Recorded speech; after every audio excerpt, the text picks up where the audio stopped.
Friends, આજે આપણે બનાવીશું એકદમ પરફેક્ટ રીતે વડીઓ. તો આ વડીઓ આપણે ચોખાના લોટમાંથી બનાવવાની છે.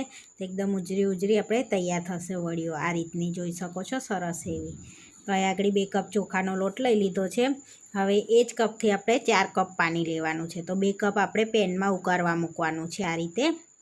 તો અને 2 કપ લોટમાં એડ કરીને સરસ ગાંઠો ના પડે ને એ રીતનું બેટર બનાવવાનું છે. તો 2 થી 2.5 કપ એડ કરશો તો પણ ચાલશે. હવે એની અંદર જ અજમો નાખવાનો છે. આપણે પાણી ઉકળે ને એમાં નથી નાખવાનું, નહીં તો કારી પડી જશે.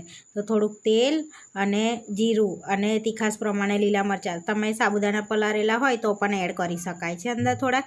અને ચપટી ખારો એડ કરવાનો છે અને સ્વાદ પ્રમાણે મીઠું પછી એડ કરીશું આપણે. હવે ઉકળી જાય પાણી એટલે થોડું બેટર એડ કરતા જઈશું અને સરસ એવું મિક્સ કરી લઈશું. હવે સ્વાદ પ્રમાણે મીઠું એડ કરી દેવાનું છે અને સરસ મિક્સ કરવાનું છે. તો આ રીતનું થીક બેટર થવા દેવાનું છે આપણે, એકદમ થીક. જોઈ શકો છો આપણે થીક થઈ ગયું છે. તો આ રીતે ડીશમાં એડ કરીને જોઈ લેવાનું છે. તો આ રીતે નથી પડતું ને એટલે આપણું બેટર એકદમ પરફેક્ટ છે. તો હવે આપણે ઠંડુ થવા દઈશું બેટરને. તો થોડુંક ઠંડુ થાય એટલે આ રીતની મારી પાસે ગોદડી છે વડીઓ પાડવાની આ રીતની, તેની અંદર આપણે ભરી લઈશું.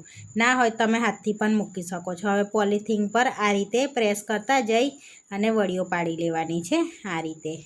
તો નીચેથી ઉપર આપણે પ્રેસ કરીને આ રીતે એક ફૂલ પડી જશે. તો આ રીતે બધી વડીઓ પાડી દીધી છે. 2 દિવસ તાપમાં સૂકવી દીધી છે. સરસ સુકાઈ ગઈ છે. તો હવે તેલ ગરમ કરવા મૂક્યું છે. તેલ ગરમ થઈ ગયું છે તો આપણે તળી લઈશું વડીઓ. તો જોઈ શકો છો એકદમ પરફેક્ટ આપણી વડીઓ તળાઈને રેડી થઈ ગઈ છે. તો એકદમ ક્રિસ્પી થઈ છે. તો એકવાર